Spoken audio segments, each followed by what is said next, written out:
नमस्कार दोस्तों, आपका अपना चैनल हिंदी जंक्शन पर मैं परवेश कुमार सिन्हा आप सभी का स्वागत करता हूं, अभिनंदन करता हूं। दोस्तों, जैसा कि आप सभी को पता है कि ये बहुत महत्वपूर्ण वीडियो लेकर उपस्थित हुआ हूं, क्योंकि इसमें बीपीएससी जो 3.0 होने वाला है उसी का ये अभ्यास सेट है। तो अगर आप नए हैं, चैनल को सब्सक्राइब कर दें, बेल आइकन को दबा दें ताकि मेरे आने वाला वीडियो का नोटिफिकेशन आपको मिलता रहे और इसे दोस्तों में ज़्यादा से ज़्यादा शेयर करें। दोस्तों, अगर आप बीपीएससी शिक्षक भर्ती 3.0 टीजीटी पीजीटी यानी हिंदी विषय के किसी भी वर्ग की तैयारी कर रहे हैं, 6 से लेकर 12 तक यानी 6 to 8, 9 to 10 या 11 to 12 किसी भी वर्ग की तैयारी कर रहे हैं आप हिंदी विषय से, तो ये वीडियो आपके लिए महत्वपूर्ण होने जा रहा है, क्योंकि इस वीडियो में बीपीएससी द्वारा पूछे जाने वाले हिंदी के 80 प्रश्नों का अभ्यास करेंगे। किस तरीक़ा से प्रश्न पूछा जाता है उसमें सारे चीज़ों को देखने वाले हैं, और साथ ही साथ आपका जो 27-22 नंबर का जो पूछा जाता है क्वालिफाई पेपर, वो भी इससे क्लियर होगा। तो कुल मिलाकर देखा जाए तो ये काफ़ी महत्वपूर्ण होने जा रहा है वीडियो। तो आप वीडियो के अंत तक बने रहिएगा और अंत में हमें बताइएगा कि 80 MCQ में आपका कितना सही हुआ है, ताकि हम समझ सकें कि आप लोगों की तैयारी कैसा चल रहा है। पिछले वीडियो में आप सभी ने अच्छा परफॉर्मेंस किया, लगभग 80 में 75 नंबर तक सभी लोगों ने सही किया है, बहुत लोगों ने, और सभी का लगभग 50 से ऊपर है, जो कि अच्छा मार्क्स है। तो आप लोगों के लिए लगभग ठीक ठाक चल रहा है तैयारी, और थोड़ा सा मेहनत करने की आवश्यकता है। अभी जो है थोड़ा सा 2 लेवल का प्रश्न है, और धीरे धीरे आगे सेट जब आते जाएगा तो कठिन प्रश्न उसमें समाहित होते जाएंगे, ताकि आप लोगों का तैयारी अच्छे ढंग से हो सके। तो चलिए बिना देर करते हुए आज के प्रश्नों की तरफ बढ़ते हैं। यहाँ पे देखिए दिखाई दे रहा है अभ्यास सेट 2, इसमें अभ्यास सेट 2 के प्रश्न हैं। अगर आप बीपीएससी 3.0 का प्रैक्टिस सेट और नोट्स पाना चाहते हैं तो हमारे नंबर 7261815307 पे पेमेंट करके फ़ोनपे या गूगल पे उसका स्क्रीनशॉट व्हाट्सएप कर दीजिए, तो हम इधर से PDF प्रोवाइड करवा देंगे। अगर आप स्टेट पेपर 2 का तैयारी कर रहे हैं तो 199 रुपया पेमेंट करके इसी नंबर पे हमें व्हाट्सएप कर दीजिए स्क्रीनशॉट, तो हम उसका नोट्स और प्रैक्टिस सेट दे देंगे। अगर आप पेपर 1 स्टेट का तैयारी कर रहे हैं तो हमारे टेलीग्राम चैनल से जुड़ जाइए, जिसका लिंक वीडियो के डिस्क्रिप्शन में दिया हुआ है। वहाँ से जुड़ करके PDF डाउनलोड करके अपनी तैयारी को बेहतर कर सकते हैं। तो चलिए आज के प्रश्नों को हम लोग देखते हैं। पहला प्रश्न है, आचार्य रामचंद्र शुक्ल ने प्रेमाख्यान काव्य परंपरा का प्रथम कवि किसे माना है? यानी आचार्य रामचंद्र शुक्ल ने प्रेमाख्यान परंपरा का प्रथम कवि किसे माना है, ये आपको बताना है। तो देखिए, आचार्य रामचंद्र शुक्ल ने प्रेमाख्यान के प्रथम कवि जो है कुतवन को मानते हैं, ये आपको ध्यान में रखना है। कुतवन के जो रचना है वो है मृगावती। मंझन के जो रचना है वो है मधुमालती, और जायसी की रचना है पद्मावत। तो ये आपको ध्यान में रखने की आवश्यकता है, क्योंकि यहाँ से भी प्रश्न पूछ सकता है कि मधुमालती के रचनाकार कौन है, मृगावती के रचनाकार कौन है, आदि चीज़ें। तो इसे आपको अच्छे से देखना है। हम लोग प्रश्नों को अच्छे से देखते चलेंगे, क्योंकि प्रत्येक प्रश्न आपके लिए महत्वपूर्ण होने जा रहा है। दूसरा प्रश्न है, पद्मावत को समासोक्ति किसने कहा है? पद्मावत जो जायसी का ग्रंथ है उसे समासोक्ति किसने कहा है, आपको बताने हैं। तो देखिए, पद्मावत के रचनाकार देखिए जायसी है, मलिक मोहम्मद जायसी, ये आप ध्यान में रखना है। और उसको जो है समासोक्ति कहने वाले आचार्य रामचंद्र शुक्ल हैं, विकल्प ग सही हो जाएगा। अब देखिए, पद्मावत में कुल कितने सर्ग हैं? तो 57 खंड है, इसमें इतना ध्यान में रखने की आवश्यकता है। चलिए आगे बढ़ते हैं। सुजान कुमार किस सूफी प्रेमाख्यान का नायक है? सुजान कुमार किस सूफी प्रेमाख्यान का नायक है, आपको बताना है कि ये किस सूफी काव्य का जो है नायक है सुजान कुमार। तो ये जो है चित्रावली का नायक है, विकल्प का सही हो जाएगा। और ये जो है नेपाल का राजकुमार रहता है, और चित्रावली जो है रूपनगर की नायिका रहती है। यानी जो नायिका है रूपनगर की है, और नायक सुजान कुमार जो है नेपाल का राजकुमार है। मधुमालती के रचनाकार जो है मंझन है। हंस जवाहिर के रचनाकार जो है नूर मोहम्मद है, हंस जवाहिर के रचनाकार। तो ये आपको अच्छे से देखना होगा। चलिए आगे बढ़ते हैं, अगले प्रश्न को देखते हैं। बारी का सपूत करुकुर पुरहुत रघुबर जू को दूत भरी रूप विकरार को। उपयुक्त काव्य पंक्तियाँ किस रचनाकार की है? ये जो काव्य पंक्तियाँ हैं वो किस रचनाकार की है आपको बताना है, क्योंकि ये पंक्तियाँ बहुत प्रसिद्ध हैं। तो ये जो पंक्तियाँ हैं वो सेनापति का है, विकल्प ग सही हो जाएगा। चलिए आगे बढ़ते हैं, अगले प्रश्न को देखते हैं। देखिए यहाँ एक बात ध्यान में, केशव दास को जो है कठिन काव्य का प्रेत कहा जाता है। इनकी रचना जो है रामचंद्रिका है। चलिए आगे बढ़ते हैं, अगले प्रश्न को देखते हैं। सबका निचोड़ देकर तुम सुख से सुखे जीवन में, बरसों प्रभात हिमकंसा आंसू इस विष सदन में। प्रस्तुत पंक्तियां निम्न में से किस कवि की है? ये जो पंक्तियां हैं वो किस कवि की है आपको बताने हैं। तो ये जो पंक्तियां हैं जयशंकर प्रसाद की है, विकल्प ख सही हो जाएगा। देखिए सुमित्रानंद पंत को प्रकृति का सुकुमार कवि कहा जाता है, और सूर्यकांत त्रिपाठी जो निराला है वो मुक्तक छंद के प्रथम प्रयोक्ता माने जाते हैं। ये जो तीनों हैं, सुमित्रानंद पंत, जयशंकर प्रसाद, सूर्यकांत त्रिपाठी निराला, तीनों छायावाद के प्रमुख कवि हैं। और महादेवी वर्मा भी एक है जो 4 स्तंभ के नाम से प्रसिद्ध हैं। चलिए अगले प्रश्न को देखते हैं। अगला प्रश्न आप लोगों के सामने है, नेपथ्य राग किसका नाटक है? नेपथ्य राग किसका नाटक है आपको बताना है। तो नेपथ्य राग जो नाटक है वो मीराकांत का है, विकल्प क सही हो जाएगा। अब देखिए कुसुम कुमार का क्या रचना है।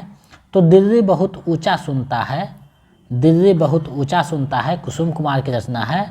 और काठ की गाड़ी जो है त्रिपुरारी शर्मा का है, काठ की गाड़ी।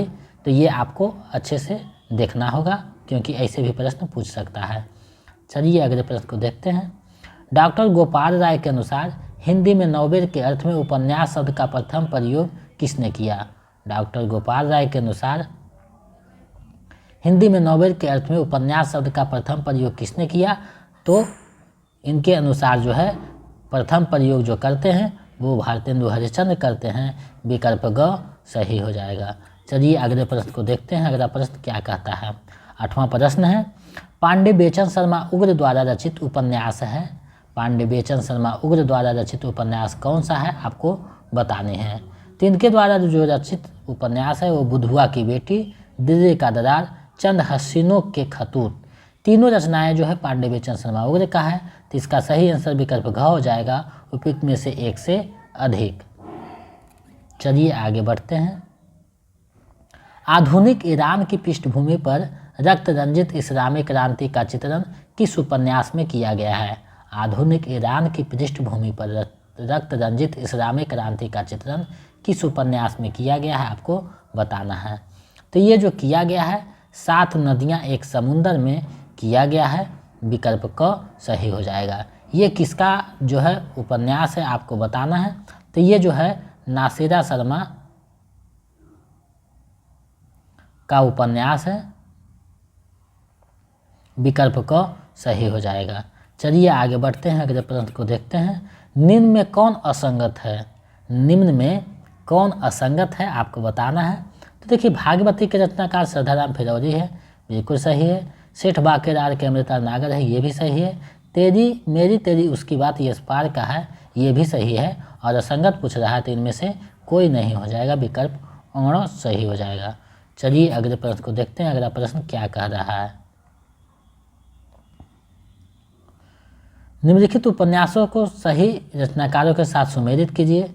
तो देखिए यहाँ पे जो है चॉकलेट उपन्यास पांडे बेचन शर्मा का है, झूठा सच यशपाल का है, खंजन नैन अमृता नागर का, चित्ररेखा भगवती चंद्र वर्मा का है।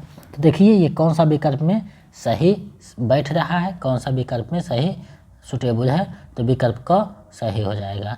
चलिए अगले प्रश्न को देखते हैं। सुचिता का संबंध किस उपन्यास से है? सुचिता का संबंध किस उपन्यास से है? तो इसका जो संबंध है वो बाण भट्ट की आत्मकथा उपन्यास से है। तो इसका जो सही आंसर है वो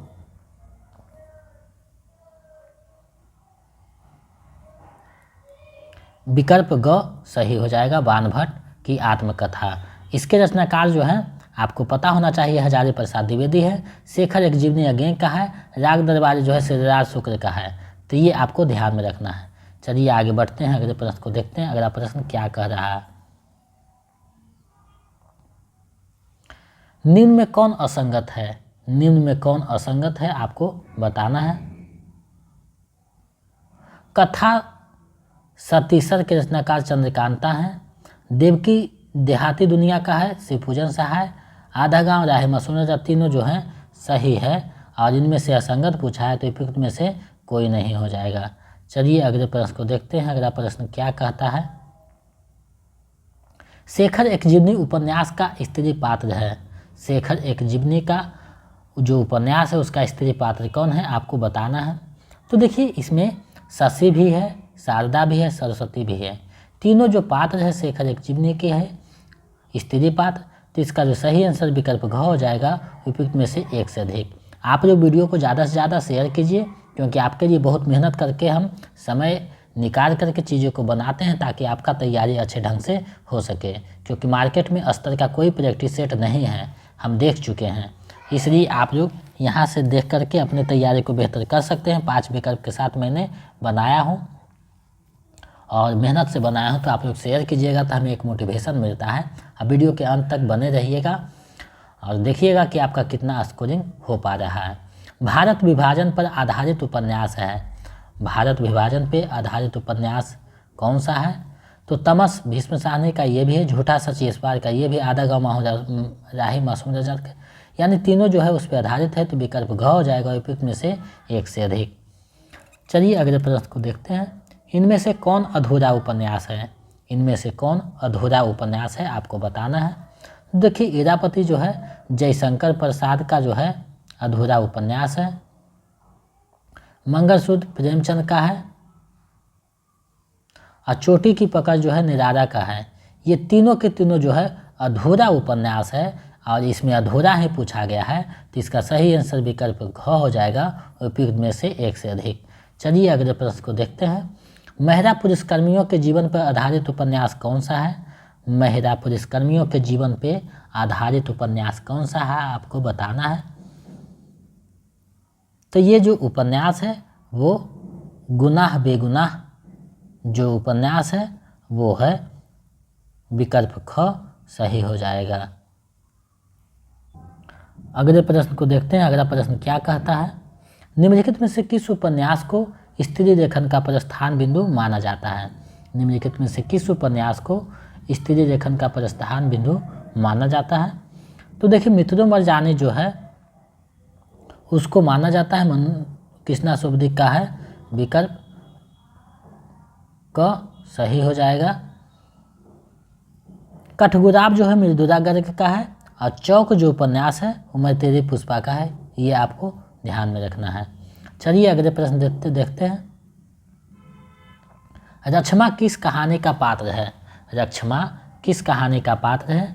तो ये जो है कोसी के घटबार कहानी का, कोसी का घटबार एक कहानी है, उसी का पात्र है, जिसके रचनाकार शेखर जोशी हैं। तो रक्षमा जो है उसी कहानी का पात्र है, जो कि यूजीसी नेट के सिलेबस में लगा हुआ है। विकल्प ग सही हो जाएगा। चलिए आगे बढ़ते हैं। चंपा द्वीप किस कहानी में आया है? चंपा द्वीप का जो वर्णन हुआ है किस कहानी में हुआ है आपको बताना है। तो चंपा द्वीप का जो वर्णन हुआ है आकाशदीप कहानी में हुआ है। विकल्प क हो जाएगा। जयशंकर प्रसाद का ये कहानी है। पिता जो है कमलेश्वर का कहानी है। गंगरेन जो है अज्ञेय का कहानी है। तो ये आपको अच्छे से याद रखना होगा, क्योंकि ये जो कहानियाँ बहुत प्रसिद्ध हैं।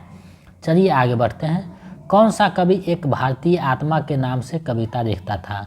कौन सा कवि है जो एक भारतीय आत्मा के नाम से कविता लिखता था? तो ये जो है माखनलाल चतुर्वेदी का है। विकल्प ख सही हो जाएगा। चलिए अगले प्रश्न को देखते हैं। हिंदी काव्य में मानसरवाद के प्रवर्तक माने जाते हैं। हिंदी काव्य में मानसरवाद के प्रवर्तक कौन माने जाते हैं? तो मानसरवाद के प्रवर्तक रामेश्वर शुक्ल अंचल माने जाते हैं। विकल्प क सही हो जाएगा। हरिवंश राय बच्चन जो है हारावाद के प्रवर्तक माने जाते हैं। जानकी वल्लभ शास्त्री जो है मेघगीत कविता के रचनाकार हैं। तो ये आपको देखना होगा। चलिए आगे बढ़ते हैं। अगला प्रश्न है, दुख ही जीवन की कथा रही, क्या कहूँ आज जो नहीं कही। उपयुक्त पंक्ति किसकी है? उपयुक्त पंक्ति किसकी है? तो ये जो पंक्तियाँ हैं वो सूर्यकांत त्रिपाठी निराला का है। विकल्प ग सही हो जाएगा। चलिए अगले प्रश्न को देखते हैं। हिंदी काव्य में जो छायावाद युग है वह हिंदी उपन्यास एवं कहानियों के संदर्भ में किस युग है? यानी जैसे छायावाद है वैसे कहानी और उपन्यास में कौन सा वाद है जो कि छायावाद के समानांतर है? तो इसका जो सही आंसर है वो हो जाएगा प्रेमचंद युग। विकल्प ग सही हो जाएगा। विकल्प ग सही हो जाएगा। चलिए आगे बढ़ते हैं। जयशंकर प्रसाद की काव्य कृतियों का सही अनुक्रम है। जयशंकर प्रसाद के काव्य कृतियों का सही अनुक्रम क्या है आपको बताना है। तो इसका जो सही अनुकरण है विकल्प ग हो जाएगा। कानन कुसुम सबसे पहले आएगा 1913 में, झरना 1918 में, आंसू 25 में, रहर 1933 में। तो विकल्प ग सही हो जाएगा। चलिए अगले प्रश्न को देखते हैं। सुमित्रानंद पंत के किस रचना को छायावाद का मैनिफेस्टो कहा जाता है? सुमित्रानंद पंत के किस रचना को छायावाद का मैनिफेस्टो कहा जाता है आपको बताना है। तो देखिए पल्लव को कहा जाता है छायावाद का मैनिफेस्टो। विकल्प जो ख है सही हो जाएगा। गुंजन का प्रकाशन कब हुआ था? तो 1932 में हुआ था। पल्लव का कहीं 26 कहीं 28 देता है तो 26 ही सही है। युगांत है 1936 में। तो ये आपको याद रखना होगा। चलिए आगे बढ़ते हैं। सन 1943 में तार सप्तक का संपादन किसने किया? सन 1943 में जो तार सप्तक निकला उसका संपादन किसने किया? तो अज्ञेय ने किया था। विकल्प ख सही हो जाएगा। चलिए अगले प्रश्न को देखते हैं। कवि मुक्तिबोध के लिए अस्मिता की खोज व्यक्ति की खोज नहीं बल्कि अभिव्यक्ति की खोज है। यह कथन किसका है? यह जो कथन है वो किसका कथन है? तो नामवर सिंह का ये कथन है। विकल्प जो क है सही हो जाएगा। चलिए आगे बढ़ते हैं। अगले प्रश्न को देखते हैं। हमें प्रयोगवादी कहना उतना ही सार्थक या निरर्थक है जितना हमें कवितावादी कहना। उक्त कथन किसका है? हमें प्रयोगवादी कहना उतना ही सार्थक या निरर्थक है जितना हमें कवितावादी कहना। उक्त कथन किसका है आपको बताने हैं। तो ये जो कथन है अज्ञेय का है। विकल्प क सही हो जाएगा जो तार सप्तक की भूमिका में लिखे थे। चलिए आगे बढ़ते हैं। समकालीन कविता आंदोलन का सूत्रपात किसने किया? समकालीन कविता आंदोलन का सूत्रपात किसने किया आपको बताना है। तो जो समकालीन कविता है उसका सूत्रपात जो है वो विश्वम्भर नाथ शर्मा उपाध्याय करते हैं। विकल्प ग सही हो जाएगा। चलिए अगले प्रश्न को देखते हैं। ना कोई छोटा है ना बड़ा है, मेरे लिए हर आदमी एक जोड़ी जूता है। उक्त पंक्तियाँ किसकी है? ये जो पंक्तियाँ हैं किसकी है आपको बतानी है। तो ये जो पंक्तियाँ हैं वो धूमिर का है। बहुत ही प्रसिद्ध पंक्ति है धूमिर की। विकल्प क सही हो जाएगा। धूमिर का पूरा नाम सुदामा पांडे धूमिर था जो बहुत आक्रामक तेवर में कविताएं लिखते थे। अगला प्रश्न है राम कुमार वर्मा का एकांकी है। राम कुमार वर्मा का कौन सा एकांकी है आपको बताना है। तो देखिए रेशमी टाई भी है, उसके बाद पृथ्वीराज की आंखें भी है, औरंगजेब की आखिरी रात। तीनों जो एकांकी है राम कुमार वर्मा का है। तो इसका सही आंसर विकल्प ग हो जाएगा। उपयुक्त में से एक से अधिक। चलिए अगले प्रश्न को देखते हैं। हजारी प्रसाद द्विवेदी किस धारा के उपन्यासकार हैं? हजारी प्रसाद द्विवेदी किस धारा के उपन्यासकार हैं आपको बताने हैं। तो ये जो है सामाजिक संस्कृति धारा के उपन्यासकार हैं। विकल्प ग सही हो जाएगा। चलिए अगले प्रश्न को देखते हैं। इनमें असंगत है, इनमें कौन असंगत है आपको चुनना है। तो करबला प्रेमचंद का है, बिल्कुल सही है। अंजू दीदी उपेंद्र नाथ का ये भी सही है। आषाढ़ का एक दिन मोहन राकेश का ये भी सही है।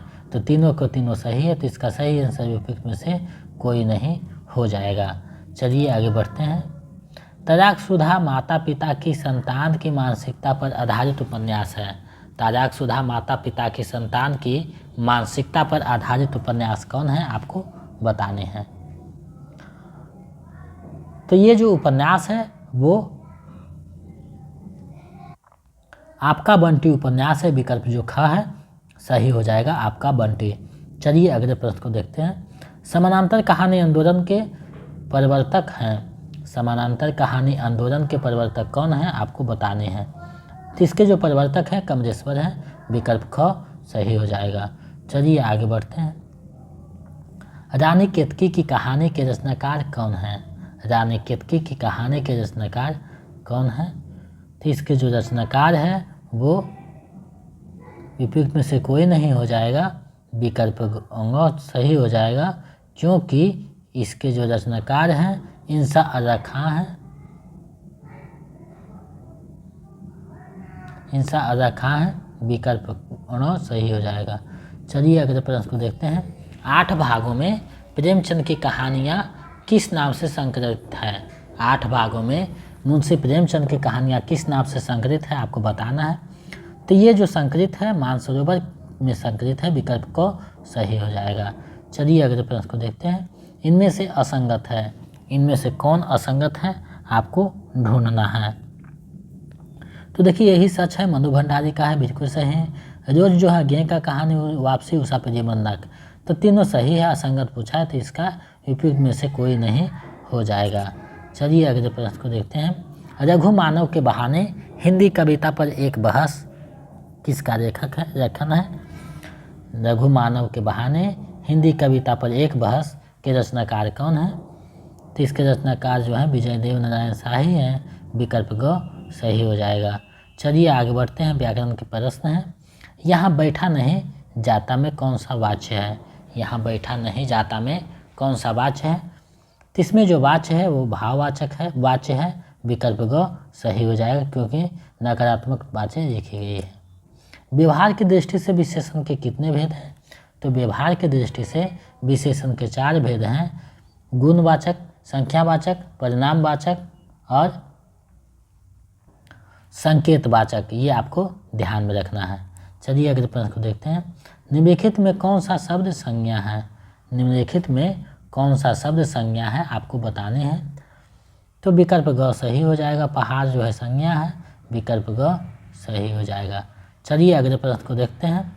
निम्नलिखित में कौन सा शब्द अविकारी है? निम्नलिखित में कौन सा जो शब्द है अविकारी है? तो वह शब्द जो है अविकारी है, विकल्प ग सही हो जाएगा। चलिए आगे बढ़ते हैं। आप लोग वीडियो को ज़्यादा से ज़्यादा शेयर करते रहें और जो है जवाब देने का प्रयास करें। अंत में कमेंट करके बताइएगा कि आपका कितना सही हुआ है, क्योंकि आपका तैयारी जानना बहुत ज़रूरी है। आपकी सफलता में भी हमारी सफलता छुपी हुई है। वह ऊपर नीचे जाता रहता है, वाक्य में अव्यय पद है। वह ऊपर नीचे जाता रहता है, वाक्य में अव्यय पद कौन है आपको बताने हैं।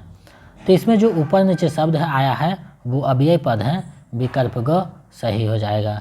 चलिए आगे बढ़ते हैं। अगले प्रश्न को देखते हैं। सुनिए आपने खाना खा लिया हो तो सो जाइए ना। वाक्य में रेखांकित पदबंध कौन सा है? वाक्य में जो है रेखांकित पदबंध है कौन सा है? तो इसका जो पदबंध हो जाएगा सही, विकल्प ग हो जाएगा। क्रिया विशेषण पदबंध, विकल्प ग सही हो जाएगा। क्रिया विशेषण पदबंध। चलिए आगे बढ़ते हैं। अगले प्रश्न को देखते हैं। अगला प्रश्न क्या कहता है। मैं तुमसे टेलीफोन पर बात करूंगा। इस वाक्य में टेलीफोन पर की कारक में प्रयुक्त हुई है, यानी वे जो है कौन से कारक में प्रयुक्त है आपको बताने हैं। तो ये जो है करण कारक में है, विकल्प ख सही हो जाएगा। चलिए आगे बढ़ते हैं। करण कारक के भेद हैं, यानी कारक के कुल कितने भेद हैं आपको बताने हैं। तो कारक के जो भेद हैं वो कुल, वो उपयुक्त में से कोई नहीं हो जाएगा, विकल्प अंग सही हो जाएगा, उपयुक्त में से कोई नहीं। चलिए आगे बढ़ते हैं। रिंग की दृष्टि से दही क्या है? रिंग की दृष्टि से दही क्या है? तो दही जो है रिंग की दृष्टि से पुल्लिंग है, विकल्प को सही हो जाएगा। चलिए आगे बढ़ते हैं। संलग्न का सही संधि विच्छेद क्या है? संलग्न का सही संधि विच्छेद क्या है हमें बताइए। तो इसका जो सही आंसर हो जाएगा विकल्प ग हो जाएगा, समजोलग्न यानी संलग्न, विकल्प ग सही हो जाएगा।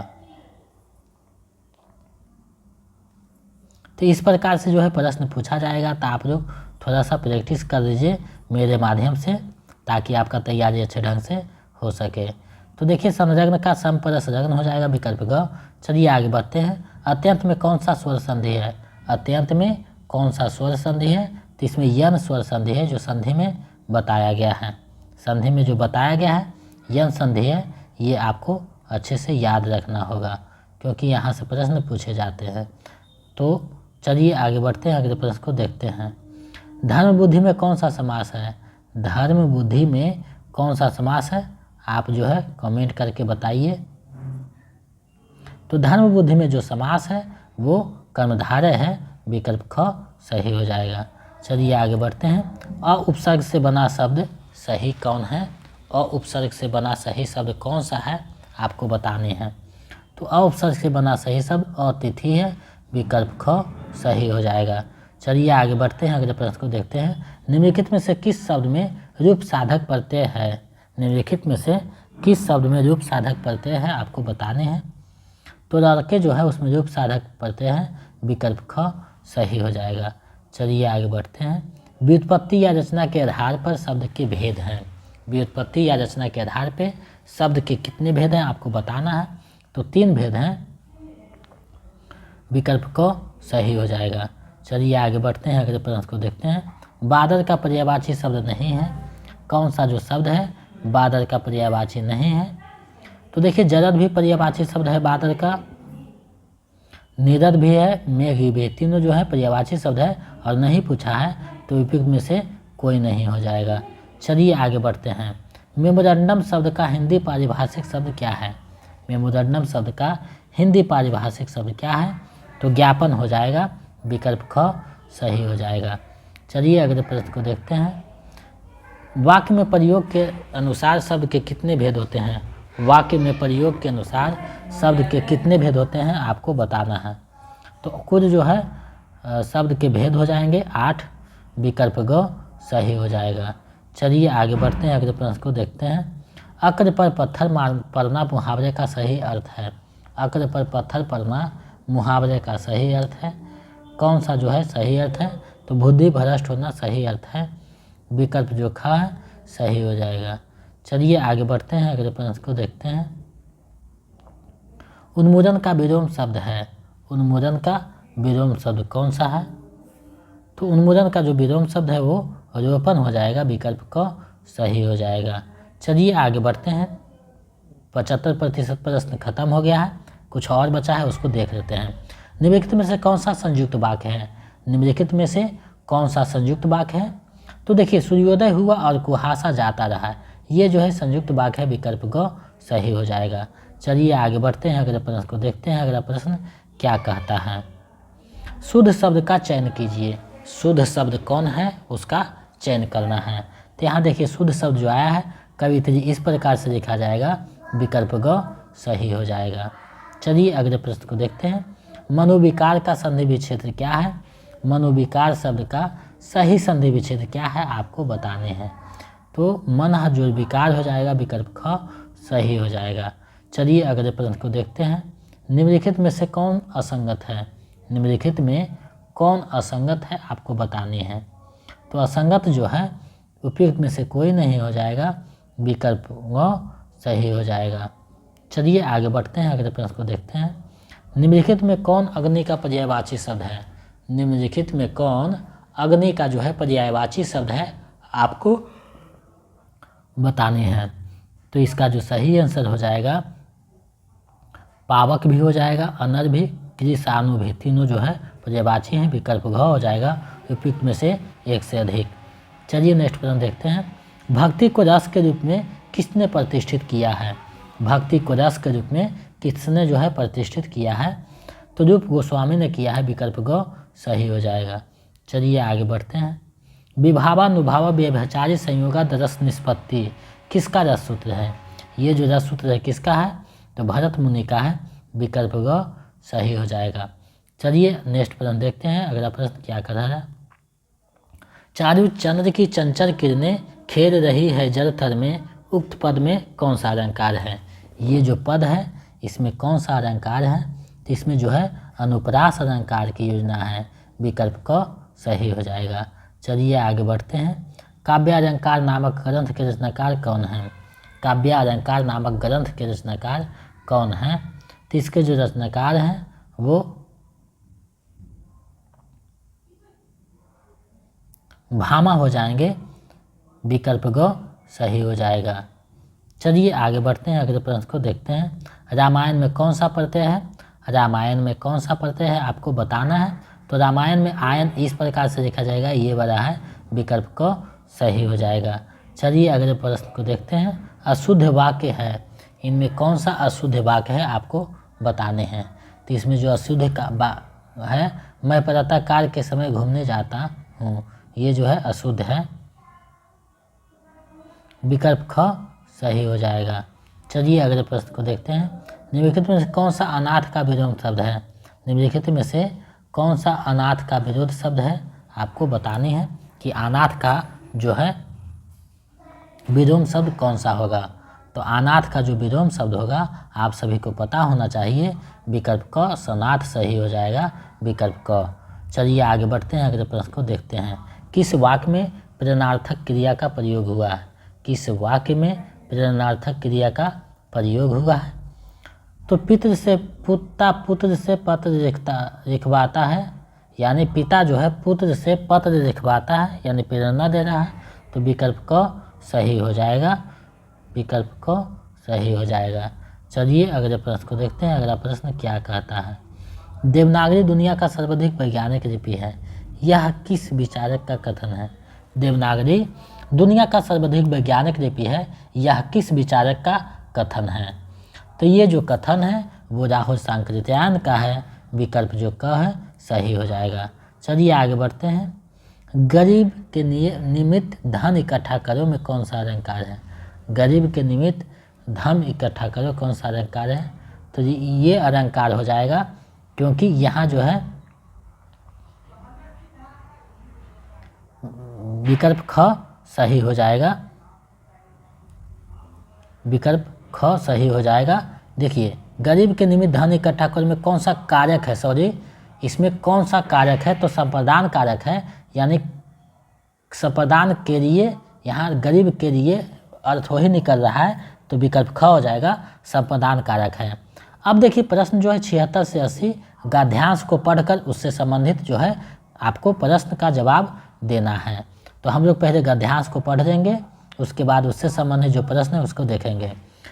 तो गद्यांश कहता है, कोई भी शासक अपना प्रभुत्व जमाने के लिए जनता में एकता नहीं चाहता, इसलिए अंग्रेज ने भारत में राज करने के लिए सर्वप्रथम यहाँ की एकता खंडित की, सनातन मूल्यों, आदर्शों और प्रतिमानों को नष्ट कर दिया, भारत की वैज्ञानिक संस्कृति के प्रति सुनियोजित तरीके से अनाथ के भाव उत्पन्न किए, भोली भारी जनता को भड़काया, उन्होंने फूट डालो और राज करो की नीति अपनाई।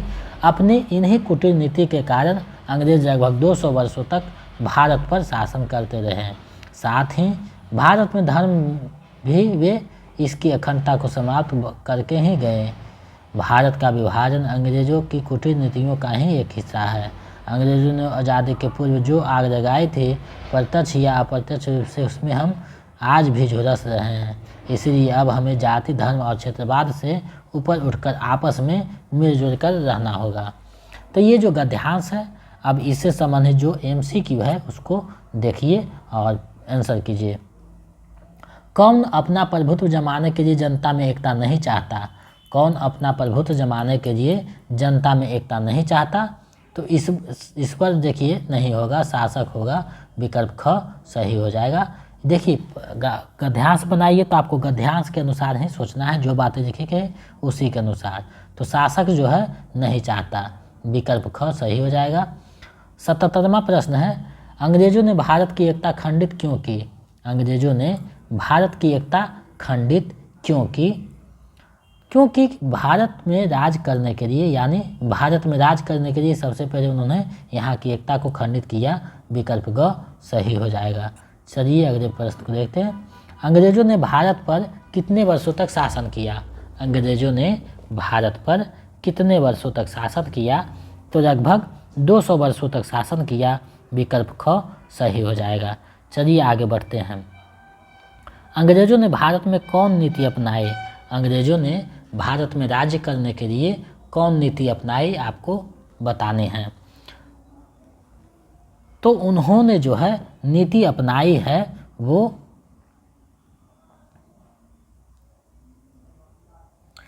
फूट डालो राज करो की नीति अपनाए है, जो कि विकल्प में नहीं है, तो इसका अंगा हो जाएगा उपयुक्त में से कोई नहीं। चलिए आगे बढ़ते हैं, अगले प्रश्न को देखते हैं। अगला प्रश्न आप लोगों के सामने है, अंतिम प्रश्न है। अब हमें किससे ऊपर उठकर रहना चाहिए? अब हमें किससे जो है ऊपर उठकर रहना चाहिए? तो अब हमें जो है ऊपर उठकर रहना चाहिए किससे? तो जातिवाद से, क्षेत्रवाद से और धर्म, तीनों से ऊपर उठकर रहना चाहिए। विकल्प घ सही हो जाएगा। तो आज मैंने प्रैक्टिस सेट 2 करवाया है। हमें आशा ही नहीं विश्वास है कि आप लोग इससे लाभान्वित होंगे और अपनी तैयारी में जो है इसका उपयोग करेंगे, गति प्रदान किया जाएगा। तो आप लोग अंत में 80 में कितना सही हुआ है हमें कमेंट करके बताइए, ताकि हमें एक आंकड़ा मिल सके कि आप लोगों का तैयारी कितना अच्छा ढंग से हो रहा है। आप लोगों के पास समय बहुत कम है, हो सकता है 7 तारीख से एडमिट कार्ड जारी कर दिया जाए। तो आप लोग एडमिट कार्ड को देख लीजिएगा कौन सा शहर में दिया हुआ है। उसके बाद जो है एक चीज़ का ध्यान रखिएगा कि बहुत जो हल्के प्रश्न होते हैं वही ज़्यादा गलत होते हैं। तो अच्छे से प्रश्नों को पढ़िएगा, उसके बाद जो है उसका आंसर कीजिएगा, ताकि गलत होने की संभावना कम हो। पिछले बार गलत ज़्यादा हुआ था लोगों को, तो 1-2 नंबर से रिजल्ट मिस कर गया। तो आप लोग ऐसा गलती ना करें। अगर आप BPSC 3.0 का नोट्स और प्रैक्टिस सेट पाना चाहते हैं तो 249 रुपया हमारे नंबर 72 61 81 53 07 पे जो है पेमेंट कर दीजिए और उसका स्क्रीनशॉट भेज दीजिए। इसी नंबर पे व्हाट्सएप कर दीजिए, तो हम इधर से आपको PDF व्हाट्सएप कर देंगे। अगर आप पेपर 2 का तैयारी कर रहे हैं स्टेट का, तो 199 रुपया इसी नंबर पे फ़ोन पे करके या गूगल पे करके भेज दीजिए स्क्रीनशॉट, तो हम इधर से PDF भेज देंगे। अगर आप स्टेट पेपर 1 का तैयारी कर रहे हैं तो हमारे टेलीग्राम चैनल से जुड़ जाइए, जिसका लिंक वीडियो के डिस्क्रिप्शन में दिया हुआ है। वहाँ आपको PDF मिल जाएगा, उससे आप डाउनलोड करके तैयारी कर सकते हैं। तो इन सारी चीज़ों से जुड़कर हमारे साथ तैयारी कर रहे हैं और करते रहिए, ताकि जब तक एग्ज़ाम नहीं हो, एग्ज़ाम हो जाएगा तो उसमें आप लोग सफल होइए, क्योंकि आपकी सफलता ही हमारी सफलता है। तो मेरे साथ इतना देर तक कीमती समय बर्बाद करने के लिए बहुत बहुत धन्यवाद। मिलते हैं एक नए वीडियो में नए प्रश्नों के साथ। तो बहुत बहुत धन्यवाद।